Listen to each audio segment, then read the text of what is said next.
সাদ্দাত তার বহর নিয়ে প্রবেশ করতেছে। প্রথম দরজা শেষ, দ্বিতীয় দরজা শেষ, তৃতীয় দরজা, চতুর্থ, পঞ্চম, ষষ্ঠ দরজা সমাপ্ত করে যখন সপ্তম দরজায় সে পাড়া দিবে, সামনে দেখে একজন বিশাল দেহের একজন, এই যে সাদ্দাত।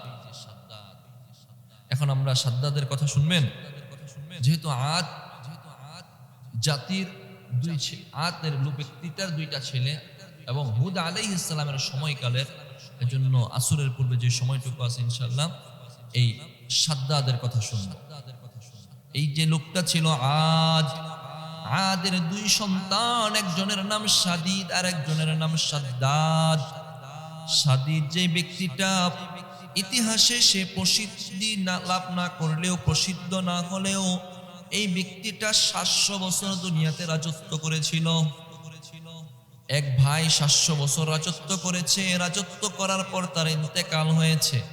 ইন্তেকালের পর ছোট ভাই সাদ্দাত সিংহাসনে আরোহণ করে। 700 বছর পর্যন্ত যদি রাজত্ব করে, তার ভিতরে অহংকার কি কম না বেশি? অহংকার বেশি। একজন মানুষ যখন লম্বা সময় রাজত্ব করে, তার কাছে অর্থ করি এবং সম্পদের পরিমাণ অনেক বেশি থাকে। সম্পদ, অর্থ করি, রাজত্ব এবং দলবল যখন বেড়ে গিয়েছিল, সেই মুহূর্তে সাদ্দাত অহংকার নিয়ে, অহংকারী সাদ্দাত সে সিংহাসনে আরোহণ করে। রাজত্ব বড়, 700 বছর পর্যন্ত তাদের রাজত্ব চলতেছে। এই অহংকার নিয়ে সিংহাসনে যখন আরোহণ করে, তার রাজত্বের পরিমাণটা কেমন ছিল? মুফাসসিরিনে কেরামগণ লিখেন, শুধুমাত্র তাকে পাহারা দেওয়ার জন্য 20,000 সৈন্য ছিল।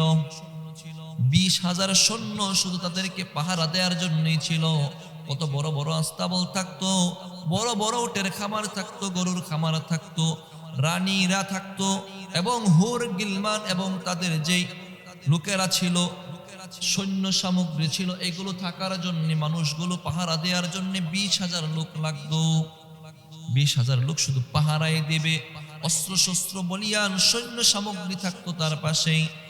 এই অহংকারী সাদ্দাত যখন চলতে চলতে একদিন তার মনে একটু খোঁটা দিল, আমি তো অনেক বড়। মানুষের উপর সে জুলুম করত, মানুষদেরকে ন্যায্য অধিকার দিত না, ন্যায্য পাওনাটা তাদেরকে দিত না, যতটুকু পাওনা তার অধিকার ন্যায্য এটা তাদেরকে দিত না। পয়গম্বর হুদ আলাইহিস সালাতু ওয়াস সালামের সময়িত কথা। হুদ আলাইহিস সালাতু ওয়াস সালাম একদিন সাদ্দাদের কাছে গেলেন, সাদ্দাদকে দিয়ে দাওয়াত দিলেন। ক্বালা ইয়া কওমি আবুদুল্লাহ, ও সাদ্দাদ, ঈমান আনো, আল্লাহর প্রতি আল্লাহর কথা বলো। অহংকারী সাদ্দাত তার পরিবার 700 বছর পর্যন্ত রাজত্ব করতেছে। সে বলে, তুমি কি বলো? আল্লাহর কথা বলবো? তুমি কোন আল্লাহর কথা বলো? আমি তো দেখি আমি সব করি, মানুষদেরকে খাবার আমি দেই, মানুষদেরকে সব কিছু আমি করি, মানুষের ফসলাদি আমি দেই, টাকা পয়সা আমি দেই, অসুস্থ হলে সুস্থ হওয়ার যে ঔষধটাও তো আমি দেই, সব তো আমি করতেছি, সুতরাং প্রভু তো আমি। কোন প্রভুর কথা তুমি বলতেছ? পয়গম্বর হুদ আলাইহিস সালাতু ওয়াস সালাম বললেন, আমি ওই আল্লাহর কথা বলতেছি যে আল্লাহ তাআলা তোমাকে ঈমান না আনলে শাস্তি দিবেন, যদি ঈমান আনো তাহলে তোমাকে জান্নাত দিবেন। প্রথম কথা, যদি ঈমান না আনো শাস্তি দিবেন। এবার সাদ্দাত বলে, কি বলো তুমি? ঈমান না আনলে শাস্তি? শাস্তি তো কোনো কারো পক্ষে দেওয়া সম্ভব না, শাস্তি তো আমি দেই। তখন তিনি একটা লোককে ডেকে আনলেন, সাথে সাথে লোকটাকে জবাই করে দিলেন। শাস্তি তো নিজেই দেয়, হ্যাঁ, দেখাইলেন শাস্তি তো আমি দেই, শাস্তি তো আমি দেই, এনে জবাই করে দিলেন, শাস্তি দিলেন, শাস্তি আমি দেই, প্রমাণ করালেন। এবার পয়গম্বর বললেন, এই শাস্তি নয়, তোমার জন্য আখিরাতে শাস্তি আছে, আর যদি ঈমান আনো বিনিময়ে তোমার জন্য জান্নাত আছে, বেহেশত আছে। কি আছে? বেহেশত আছে, জান্নাত আছে। এবার সাদ্দাত বলে, কোন বেহেশতের কথা বলতেছো? পয়গম্বর হুদ বললেন, যদি ঈমান আনো তাহলে আল্লাহ তাআলা তোমাকে জান্নাতের মধ্যে এমন একটা বালাখানা দিবেন, যেই বালাখানার মধ্যে তোমার জন্য হুর গিলমানের ব্যবস্থা থাকবে, যেই জান্নাতের পাথরগুলো থাকবে স্বর্ণ মুদ্রার, যেই জান্নাতের বালাখানাটা হবে রূপ স্বর্ণ মুদ্রা জাওহার এবং মণিমুক্তার দিয়ে পিলারগুলো হবে, মুজাক পাথরগুলো হবে স্বর্ণ মুদ্রার, সবকিছু খচিত থাকবে। তোমার জন্য খেদমত করার জন্য হুর গিলমানের ব্যবস্থা থাকবে। জান্নাতের তলদেশ দিয়ে নহর প্রবাহিত হবে। জান্নাতের মধ্যে আরো শত শত নিয়ামত রাজি দিয়ে ভরপুর থাকবে। এবার সাদ্দাত বলে, তাই নাকি? কি বলো, এগুলো থাকবে? হ্যাঁ, তোমার জন্য জান্নাতে এগুলো থাকবে। এবার সাদ্দাতকে এগুলো কি মানার জন্য বলছে? না না না, সে মানার জন্য বলে নাই। সে এই জন্য বলেছে, অহংকার করে বলেছে, ঠিক আছে, তুমি যে জান্নাতের বিবরণ দিলা, তোমার আল্লাহর জান্নাতের আমার দরকার নাই, আমি নিজেই এরকম জান্নাত বানিয়ে জান্নাতে প্রবেশ করব। নাউজুবিল্লাহ কইতেন না? নিজেই এরকম জান্নাত বানাইবো, বেহেশত বানাইবো। ঠিক আছে, কথা অনুযায়ী সাদ্দাত তার যে সৈন্য বল আছে, আস্থা বল আছে, এলাকার মধ্যে সবাইকে ঘোষণা দিলেন, আগামীকালকে সবাই আমার এলাকার মধ্যে, আমার এই রাজপ্রাসাদের মধ্যে আসবা, পরামর্শ হবে। আগামীকালকে তোমাদেরকে নিয়ে পরামর্শ করব। 5000 প্রকৌশলী ইঞ্জিনিয়ার ওই দিন সকালবেলা উপস্থিত হয়েছে। রাজ্যের মধ্যে, শহরের মধ্যে যত জ্ঞানী মানুষ আছে সবাইকে ডাকলো। আমি এমন একটা প্রাসাদ চাই, যেই প্রাসাদের মধ্যে তলদেশ দিয়ে নহর প্রবাহিত হবে, পুষ্পালয় থাকবে, নদ নদী থাকবে, নহর বাগিচা থাকবে, ফোয়ারা থাকবে, লেক থাকবে, পার্ক থাকবে, ঝর্ণা থাকবে, পাহাড় থাকবে, এমন একটা বালাখানা চাই। সবকিছু ডিজাইন করা হলো। 7 দিন সময় নিয়ে ডিজাইন তৈরি করা হলো। 7 দিন, 7 দিনে ডিজাইন বানানো শেষ। 8ম দিনে সবাই মিলে এবার পরামর্শ করলো, কাজ শুরু করা যায়। সাদ্দাদের মাধ্যমে ডানায় ডেলে 8ম দিন কাজের ধারাবাহিকতা শুরু করে দিল, কাজ আরম্ভ করে দিল। 40 ফিট মাটির গহরে গভীর করে দিয়ে এখান থেকে ভিত্তি স্থাপন করা হলো। এমন একটা বালাখানা করা হবে, যেই বালাখানাটার চতুর্দিক দিয়ে আরো 20,000 ছোট ছোট কামরা থাকবে। আবার এটা এমন সুন্দর হবে, যেই বালাখানাটার নিচের দিক দিয়ে কাঁচ থাকবে, যার নিচে দিয়ে দুধ এবং জওহারের মণিমুক্তার এবং এগুলোর নহর প্রবাহিত হবে। দুধের নহর প্রবাহিত হবে, পানির নহর প্রবাহিত হবে। পানির নিচে দিয়ে নহর জগজগে কাচের ভিতরে দেখতে যেন সুন্দর, বাড়ি চমৎকার লাগে। সবাই মিলে কন্ট্রাকশন করে, ছক একে প্রকৌশলীরা, ইঞ্জিনিয়াররা ছবি একে কাজ শুরু করে দিয়েছে। 8ম দিন থেকে যখন কাজ আরম্ভ হয়ে গেল, কাজ চলতেছে চলতেছে চলতেছে, দীর্ঘদিন যাবৎ যখন কাজ চলতেছে, শেষ হওয়ার পূর্ব মুহূর্তে, কাজ প্রায় শেষ হবে, এই মুহূর্তে সব ইঞ্জিনিয়াররা গিয়ে সাদ্দাতকে বলবেন যে কাজ শেষ। এই মুহূর্তে পয়গম্বর হুদ আবার সাদ্দাতের কাছে গেলেন, গিয়ে বলতেছেন, ভাই ঈমান আনো, যদি ঈমান আনো তুমি সফল কাম হবে, আল্লাহ তোমাকে জান্নাত দিবেন। এবার সাদ্দাত হাসে, তুমি কি কও? তুমি যখন জান্নাতের কথা বলো, আমি তো ওই জান্নাতে যাব যেই জান্নাত আমি তৈরি করতেছি। আমার তো নিজেরই জান্নাত আছে, আমি সেই জান্নাতে যাব, সেই বেহেশতে প্রবেশ করব। এবার পয়গম্বর বললেন, দুনিয়ার জীবন ক্ষণস্থায়ী, দুনিয়ার জীবন ক্ষণস্থায়ী হতেও পারে। তুমি যেই জান্নাত তৈরি করতেছো, বেহেশত তৈরি করতেছো, এই জান্নাতের ভিতর প্রবেশ করার তোমার সক্ষমতা হবে না।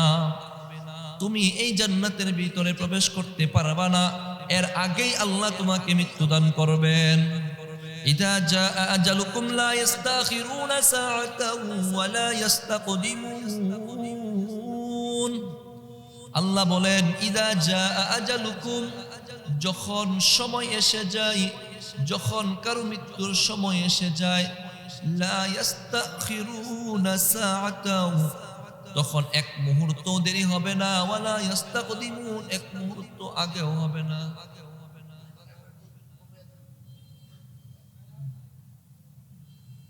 ইযা জা আজালুকুম লা ইস্তাখিরুনা সাআতাও ওয়া লা ইস্তাকদিমুন, যখন সময় এসে যাবে, মৃত্যুর সময় এসে যাবে, কেউ এক মুহূর্ত আগেও যেতে পারবে না, পরেও আসতে পারবে না। যখন সময় হবে তখনই শেষ। এবার হুদ আলাইহিস সালাতু ওয়াস সালাম সাদ্দাতকে এটা বলে গেলেন যে, তুমি যে বললা তোমার জান্নাতে তুমি প্রবেশ করবা, আল্লাহ যদি তোমার এর আগেই মৃত্যু লিখে রাখেন, তুমি প্রবেশ করতে পারবা না। সবকিছুই সাদ্দাতও বুঝে, সাদ্দাতও বুঝে পয়গম্বর যা বলেন এটা মিথ্যা বলেন না। তার কথা যথাযথভাবে সত্যায়ন হয়, সত্য বলে প্রমাণিত হয়। সাদ্দাদের মনের ভিতরে ভয় ঢুকে গেছে।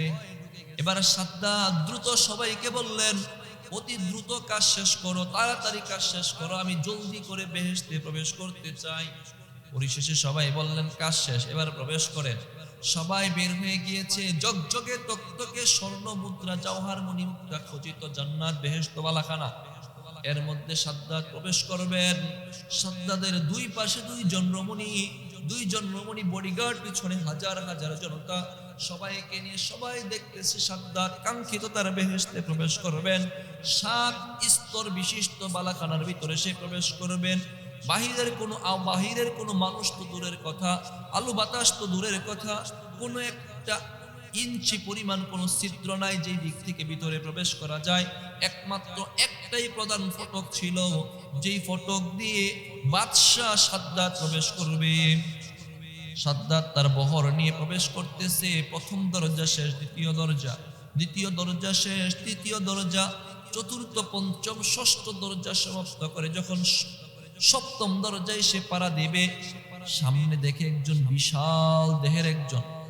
হাই হাই, দেখে সে ভয়ঙ্কর, দেখে ঘাবড়ে গেল। ভিতরে তো কাউকে থাকার কথা না, উনি কে? জবাব দেওয়া হলো, মা গাদা, তুমি কে? মান আনতা, তুমি কে? বলে, আনা মালাকুল মাউত মির রাব্বিক, আমি তোমার প্রভুর পক্ষ থেকে প্রেরিত ফেরেশতা মালাকুল মাউত। আমি মালাকুল মাউত আজরাইল তোমার সাথে বোঝাপড়ার জন্য এসেছি। কি বোঝাপড়া? আল্লাহ পাঠাইছেন, তোমার সময় শেষ হয়ে গিয়েছে, এখান থেকে এক মুহূর্ত আগেও যেতে পারবা না, পিছেও যেতে পারবা না, এই জায়গায় তোমার মৃত্যু হবে, এখনই তোমার মৃত্যু। মিয়া সাদ্দাত এবার রিকোয়েস্ট করে, ভাই এত কষ্ট করে এতদিনের একটা আকাঙ্ক্ষা একটা বানাইলাম, একটু তো ঢোকার অনুমতি দাও, না দিলে কেমন দেখা যায়, সবাই দাঁড়ায় রয়েছে পিছনে দেখবে, আমি প্রবেশ করবো, একটু দাও না। বলে, কি ক্ষমতা আমার কাছে না আল্লাহর কাছে? ক্ষমতা কার কাছে? এক মুহূর্ত কি আগে যাওয়া যায় না? ক্ষমতা আল্লাহ যাকে যতদিন দেন সে ততদিনই সিংহাসনে থাকবে। দুনিয়ার জিন্দিগিটাও জীবনটাও আল্লাহ যতদিন রাখেন ততদিনই থাকবে, আগেও না পরেও না। মালাকুল মউত বলতেছে, তোমার সময় শেষ, এখনই তোমাকে যেতে হবে। ব্যাস, এই জায়গায় তার রূহটা কবজ করে নেওয়া হয়। সে যেতে পারছে? পারে নাই। দুনিয়া ভোগ করার জায়গা নয়। মানুষ যেটা ভোগ করবে সেটা হলো জান্নাতে। যা ভোগ করবে কোথায়? জান্নাতে আমাদের জন্য অপেক্ষা করছে। আল্লাহ তাআলা যেন আমাদেরকে ঈমানের হালতে আল্লাহ তাআলার আমল করে, বন্দিগি করে, জান্নাত কামাই করে, জান্নাতি হয়ে মৃত্যুবরণ করতে পারি। আল্লাহ তৌফিক দান করেন, বলেন আমিন। ওয়া আখিরু দাওয়ানা আলহামদুলিল্লাহি রাব্বিল আলামিন। আলহামদুলিল্লাহ। আপনারা তো